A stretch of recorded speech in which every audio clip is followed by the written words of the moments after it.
again to discuss things.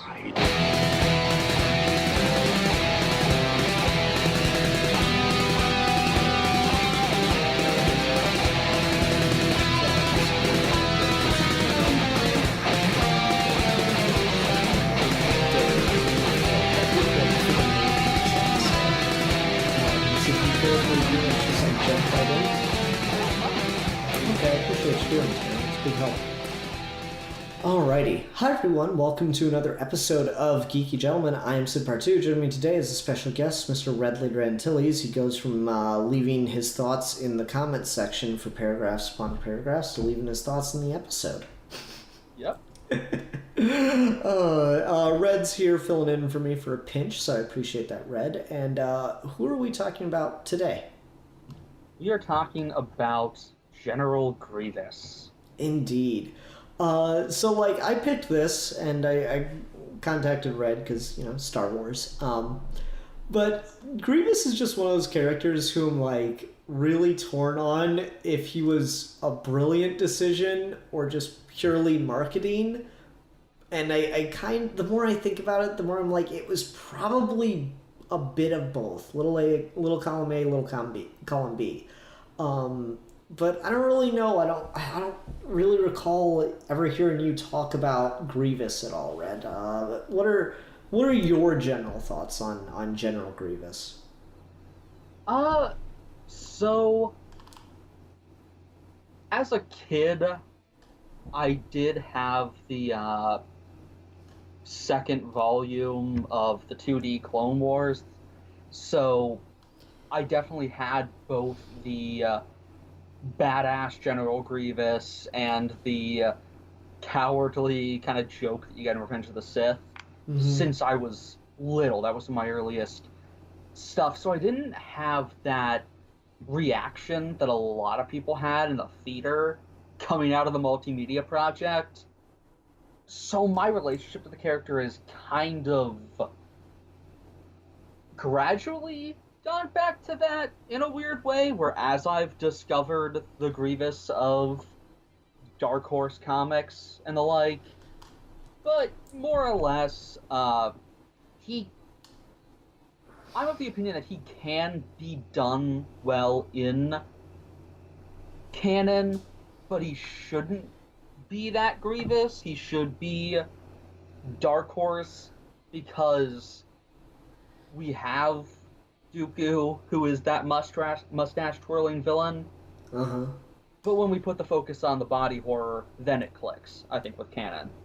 Okay, and that's interesting because, I've made my thoughts pretty clear that I think the 2D Clone Wars cartoon is fucking endlessly boring. So I think a lot of the fan base or at least part of the fan base that I've interacted with, for Grievous comes from the portrayal of him in that show. And, just as we were getting ready to do this, I was watching a bunch of clips of Grievous here and there, and I think taken on its own, just as, this cool little thing, yeah, Grievous does come off like just such a endless badass. He's able to just, curb stomp the Jedi, and that is kind of got a cool factor to it. But at the same time, that's really not the version you see in the movie, to the point where, they had to change him into the version you see in the movie in, the last 5 minutes of the final episode of the 2D Clone Wars. And then, besides Revenge of the Sith, the other major source I have on Grievous is 3D Clone Wars series, and there I'd say that he's much more in line with his movie counterpart.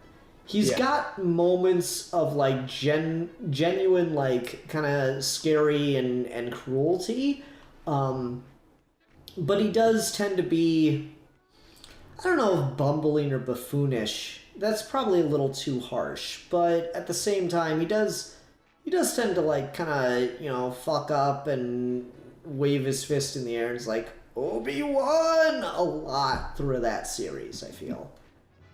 Yeah, for sure. Yeah.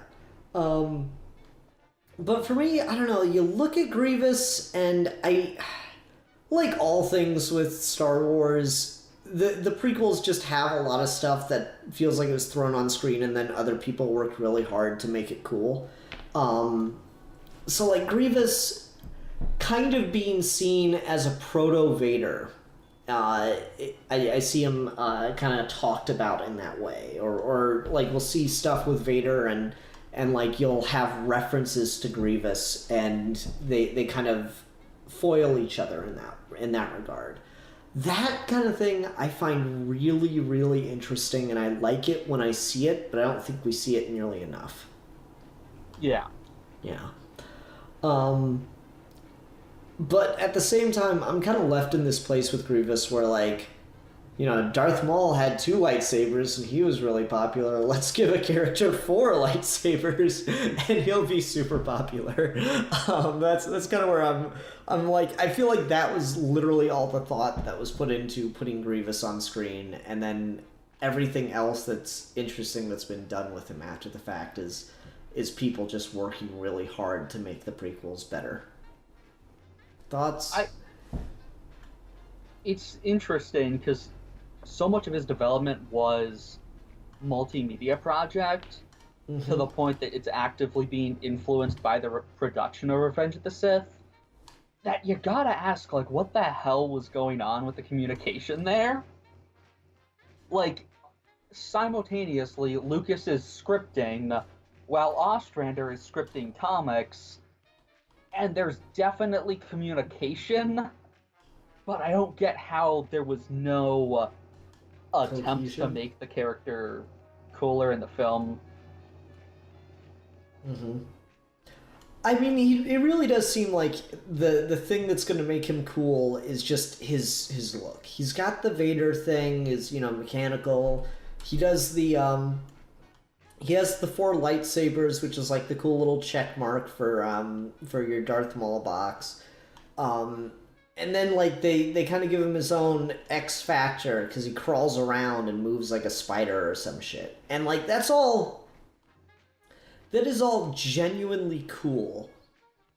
But yeah, he's kind of left in this weird place in the movie where he doesn't work at all. Like, I remember a couple years ago, I was doing Star Wars Day with Bobby, and I was like, oh man, I'm really excited for Clone Wars, for Attack of the Clones, if nothing else, because, you know, this is the one where we introduce Grievous. He's like, do we? I'm like, yeah, he has to be in that, because he's in the 3rd one.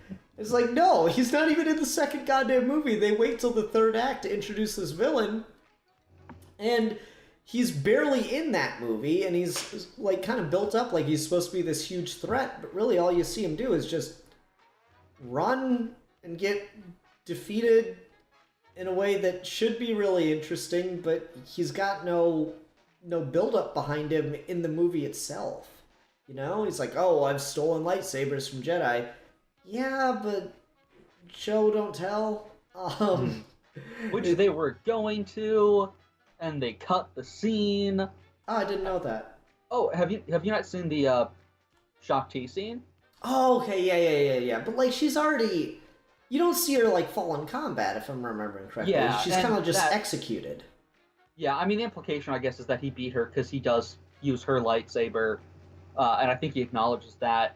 But I'm glad they didn't go with that. There are 2 deleted Shock T death scenes with her getting killed by guys stabbing her in the back. Because Anakin does the same thing while she's meditating.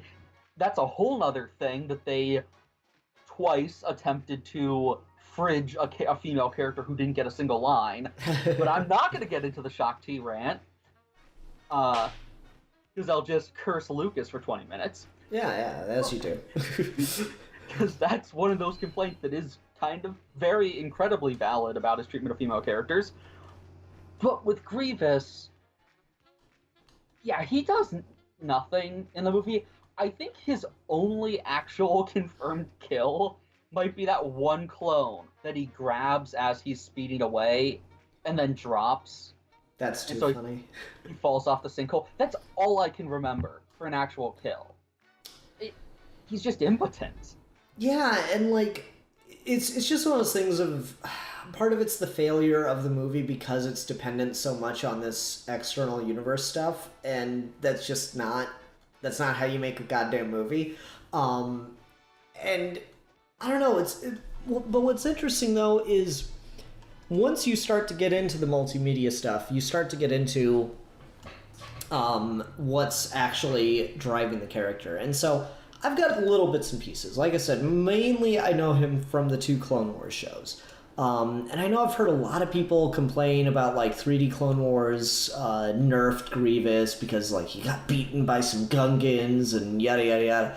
But at the same time, 2D Clone Wars way overpowered the guy compared to what we see him do in the damn movie, because I don't know, it's one of those things like Obi-Wan's supposed to have the best defense of any Jedi ever, or whatever, what the fuck ever with that noise, and so it's supposed to be impressive that Obi-Wan's able to get through his defenses, get through Grievous's attacks and whatnot, but at the same time, since you don't see any other Jedi beat him, it looks like Obi-Wan just uses the Force to push his ass around and then kind of curb stops him, cuts off both his hands, the lightsabers are out of the factor, like, pretty early on in the fight. And so it's this weird back and forth where if you understand kind of the lore behind the 2 characters, it's really interesting because Grievous has gone toe-to-toe with Jedi in the past, and so this is a really tough battle because he's clearly never been this challenged and this literally disarmed before, and Obi-Wan is got the best defense of every Jedi, so, like, he's really struggling to have any kind of ability to get through this just wall of attacks that Grievous is. But you're just left with, like, in the film, yeah, sure, all that might be there, but what you see is it just doesn't communicate the same thing because you don't have that build-up. And was Lucas even conscious of that when directing? Yeah, probably not. Probably not. I mean, like, that fight works so much better when you know all that. Like, the fact that Obi-Wan is pushed to the desperation where he has to use a blaster to defeat the guy, that's a big deal for the character as far as, like, his Force lightsaber style, whatever you want to call it. That's really cool. Surisu. Oh, thank you. Yeah, I was going to know that. Like, that's a really cool character detail, but it doesn't work in the context of the film. So, let me ask you something, because I think this might be an interesting direction to take things in. The Clone Wars shows never really go super in-depth about Grievous's past. I know there's, like, that one episode where they're in his lair or whatever, and it gives you some hints here and there, but, like, what the fuck's his deal? What's up with him? So, and I actually got my copy out in front of me. So, Star Wars Visionaries, which is like a pseudo-canon comic, it's a collection of short comics by the concept artists for Revenge of the Sith. Some have connections to the film, some don't. And one of them, by Warren Fu, who was actually the physical basis for Sifo Dyas, which factors into this, he did a story called, what is it? It's Fever of Rebellion or Revolution? Oh, The Eyes of Revolution.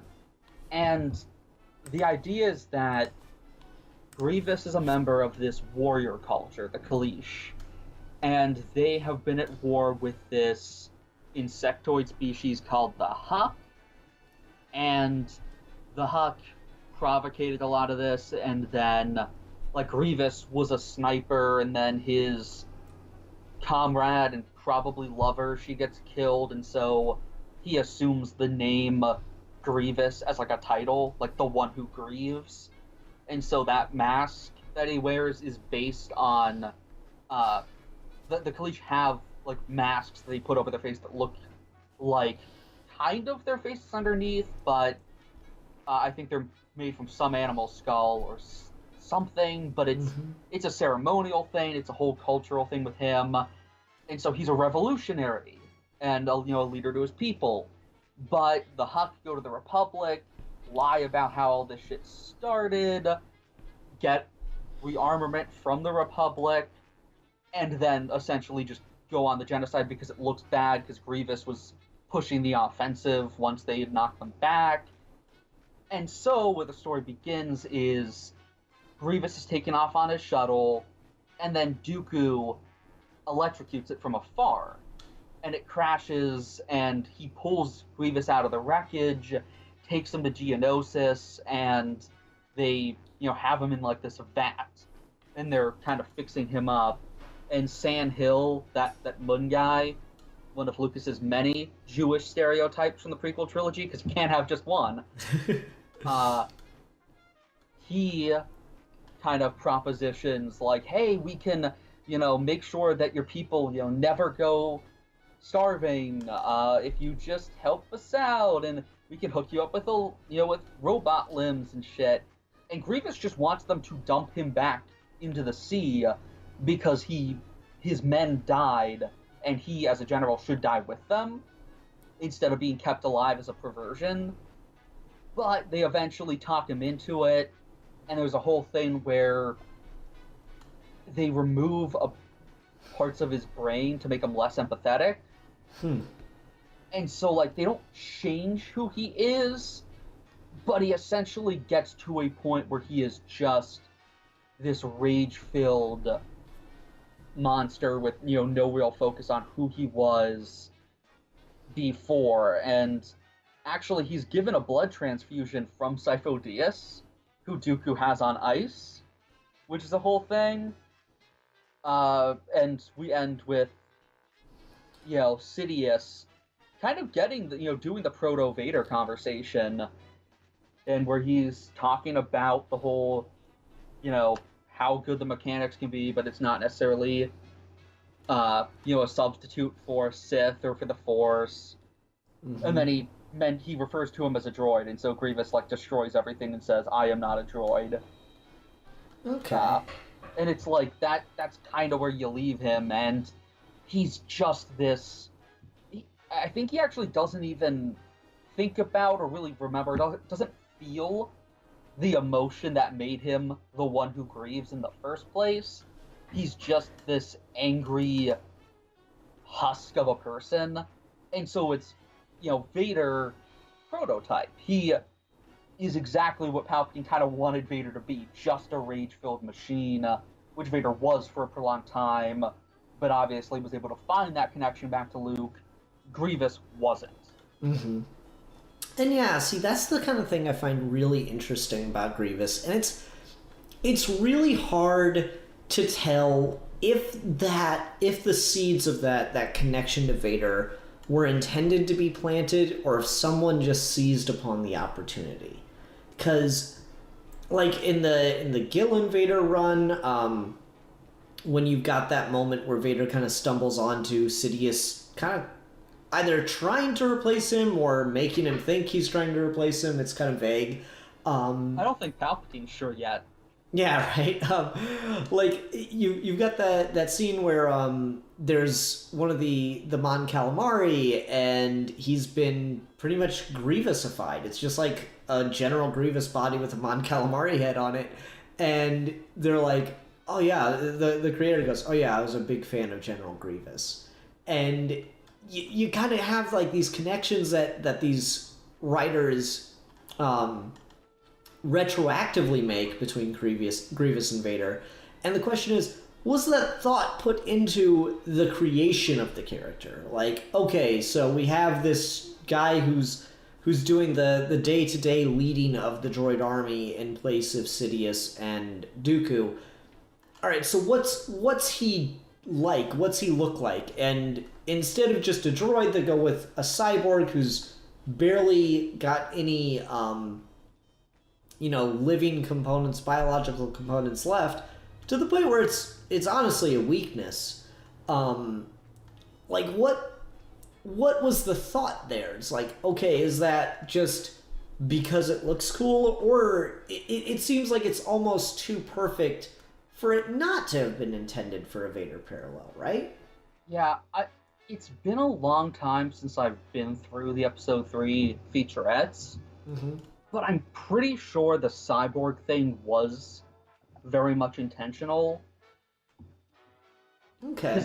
I don't think Grievous was just there for toyetic reasons, because what Lucas has said is that he wanted a mustache twirling villain for the beginning of Revenge of the Sith, which you have Dooku, but behead him opening fucking 10 minutes.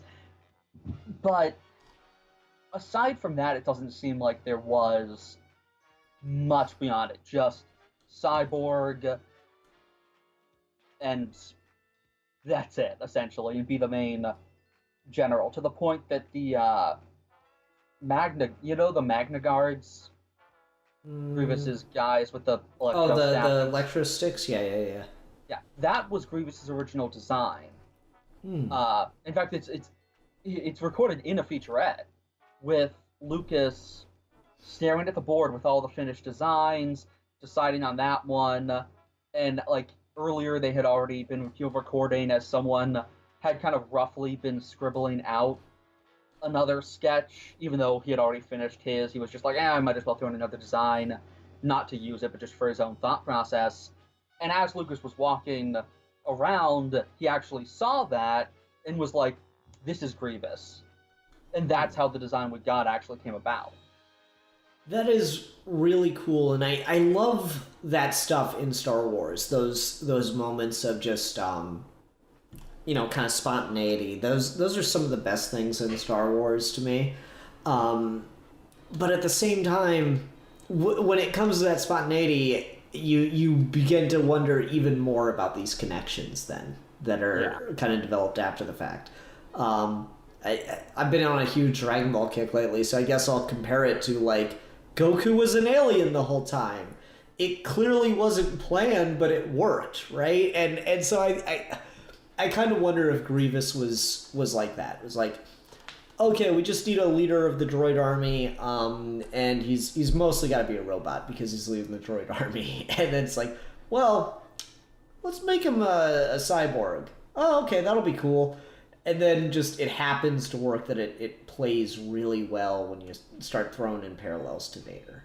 I don't know. It's hard to really get a determination on it because Lucas is a really slippery guy.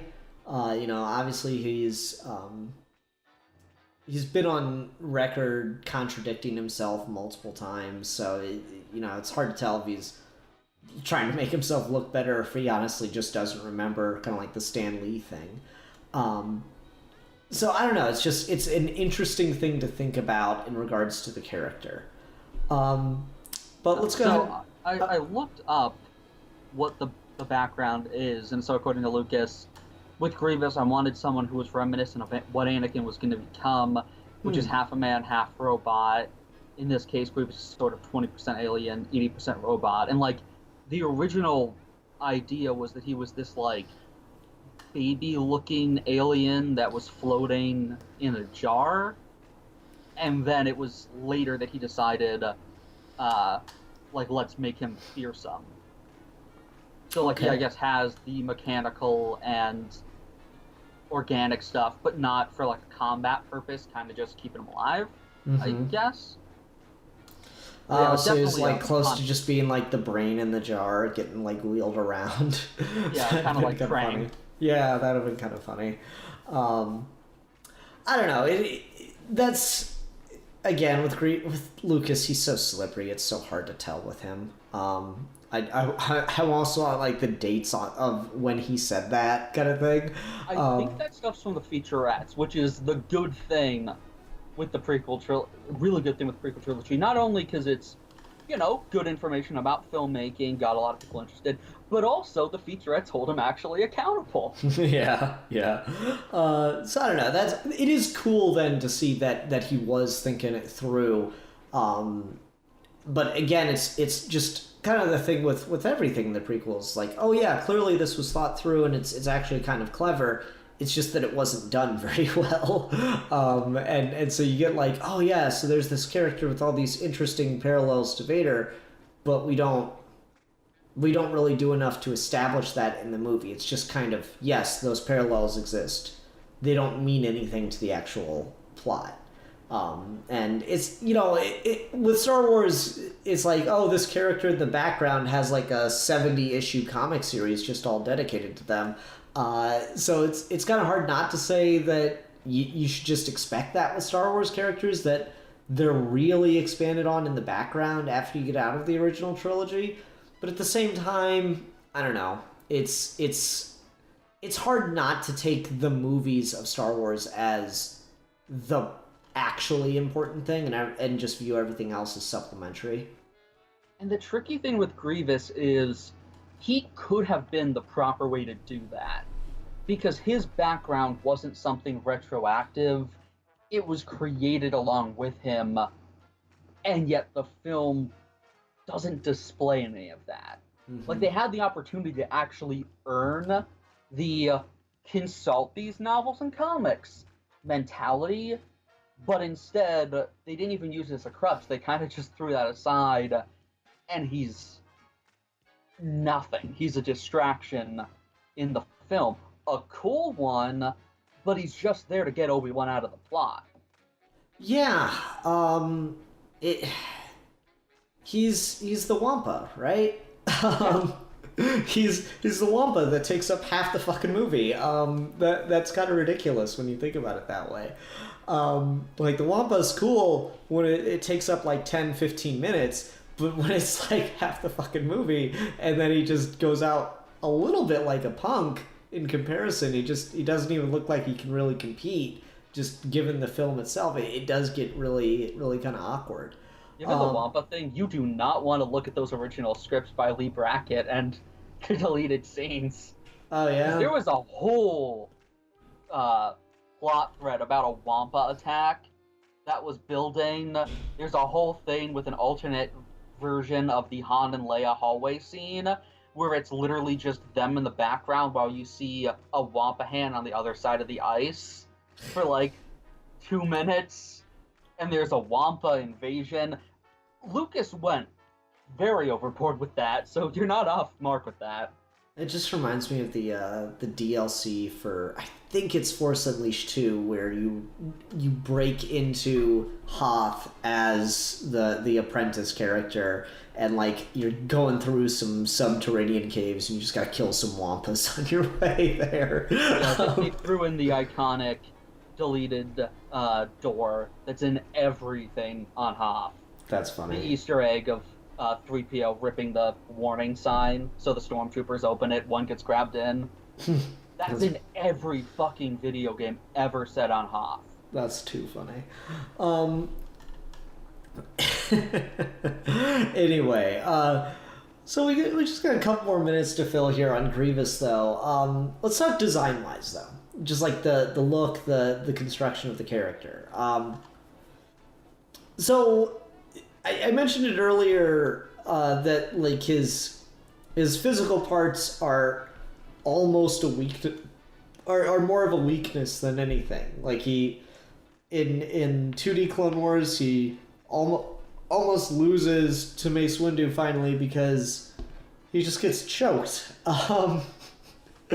And he ultimately loses to Obi-Wan because his heart and lungs are exposed and he's just shot. So the thought process, the practicality of it is kind of silly, but at the same time, he's really fucking cool and creepy and weird with his goddamn spider powers and shit. Mm-hmm. Yeah.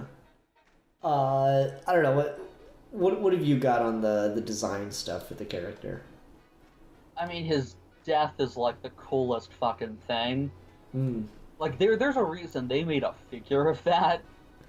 Of like his body combusting and shit. Yep, fire coming out of the eyes. Mm-hmm. It's just so metal. Yeah. Grievous just works for me on a lot of levels because it just... He looks so damn intimidating, you know? Like, just the... How do you attack... Like, a lightsaber's really cool and incredibly dangerous and just conceptually to deal with. How the fuck do you deal with 4 of them spinning like a goddamn helicopter? You know, it's just like, shit. it just seems naturally overwhelming and kind of scary in a really cool way, and just I think they went from the 4 lightsabers first down to, okay, now what kind of character could wield that? Well, obviously we need 4 arms, and just kind of went from there. And I also like you don't see him do it in the movie, and I'm not even sure he does it in the 3D Clone Wars cartoon, but I will say, I thought it was really cool in the 2D show when he was like able to use the lightsabers with his like talonous feet too. Oh yeah. I thought that was always like that. Like I don't like the 2D Clone Wars show, but I can't deny there's a lot of cool in there. And just shit like that is just, yeah, that's pretty fucking neat. Mm-hmm. I don't know. I also like the reveal of the 4 arms as opposed to 2 arms that we got in that series. That was pretty great, because like he was already so damn overwhelming with 2 arms, and then all of a sudden you see him with 4, and it's like, oh shit, he's just been toying with us. Yeah, that threat of Grievous, it's built up so well throughout the multimedia project, and then a bunch of Padawans beat him in Clone Wars. Mm-hmm. And then he gets beaten one-on-one by fucking whatever, Tarpals, or whatever his name is, the Gungan. It's like, the Jedi with the headdress that looks like sperm? Yeah. Yeah, so that apparently there's a whole discussion that I never knew about that's been going on for decades about whether or not that's actually part of her head. But I won't get into that because it's a weird fucking pointless divergent people took things on in a thread about diversity nonetheless, where they just took it to talk about sperm hair. But having her get killed, having Adigalia be killed off by frickin' Savage Opress still pisses me off, because she was Grievous's only council member he killed. He wounded T twice, actually, which, again, that creates such a cool idea of, that fight at the end of 2D. But, like, he had this whole thing during Boz Pity, which is, mentioned in the movie as being this major thing that just happened, and that's actually where Ventress gets sort of killed and abandoned by Dooku, and all of that stuff, where he's battling Adi one-on-one. She's been a character who was in the Dark Horse comics since the first proper arc, and has been throughout all of this stuff as kind of one of the alternating main characters. And then that's when the 4 arms get revealed to Mace and everyone, where he disengages them while locked with her, and then stabs her through the chest with them. And that's his council member kill. That's his, big fucking threat. Mm-hmm. And I think that's where the problem really comes in with TCW, where it's like, they double down on Lucas's impotent Grievous, and it goes beyond just, oh, I was introduced to this version first, or anything like that, and becomes a part of TCW has a problem with the villains not being threatened enough or not winning, and Grievous is the perfect opportunity to do that, and that's why I feel like there is certainly an attempt to kind of make him seem badass again. Like has he been in much, though? I mean, I've seen him, like, I know he's in comics from time to time, but Star Wars Comics and I have a fleeting relationship at best. And so he's just like, I don't know if I could really convince myself to bother with him, especially because, Clone Wars has this huge problem with him, and in that he's clearly never met Obi-Wan or Anakin in Revenge of the Sith. It's just, the implication is heavily that he has never met them. And yet, they're running into each other every week along with Dooku in the Except series. Anakin. They care about making sure he never meets Anakin, but with Obi-Wan, it's like, oh yeah, they're an old married couple. Yeah, still, I mean, that's so weird that they cared for that but didn't care about Dooku because the implication was so obvious that, like, Anakin and Dooku have not fought since Attack of the Clones. And My power has doubled since 3 weeks ago. Yeah, exactly. It's like, I don't know, it's a mess, like all things. But anyway, I think that's a pretty good place to kind of close out and wrap up. We just got to talk recommendations. So, I can't believe I'm saying it. I will actually recommend watching, maybe his first episode and his last episode of the 2D Clone Wars show, just because then you'll get him like when he was his best, I think.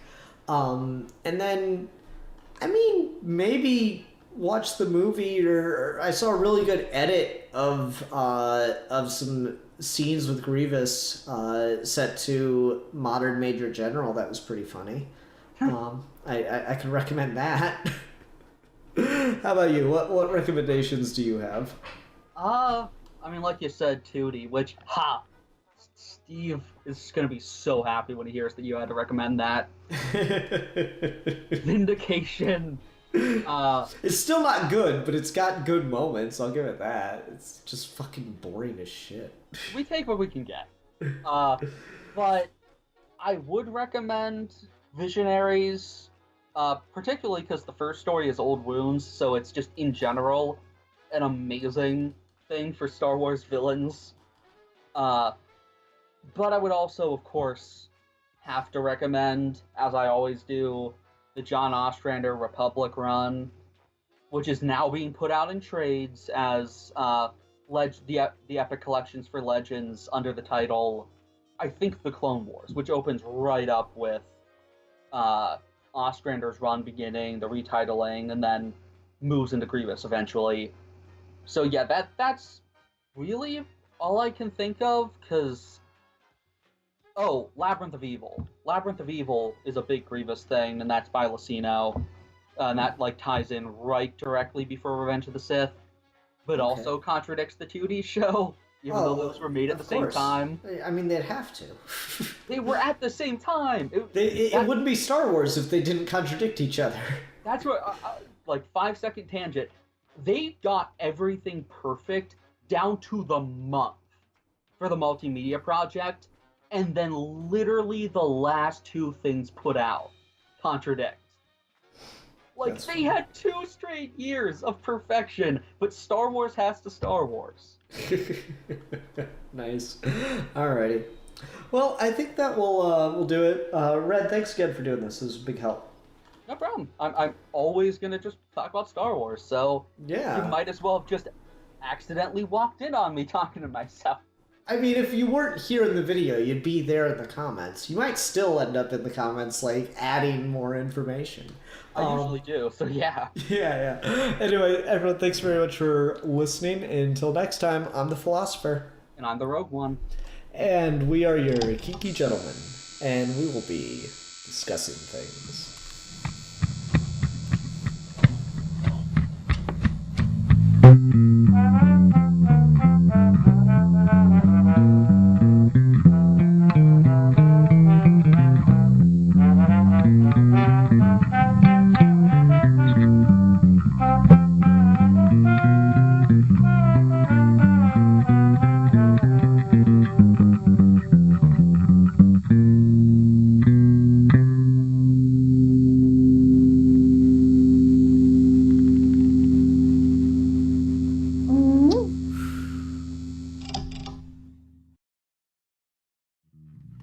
Mm-hmm.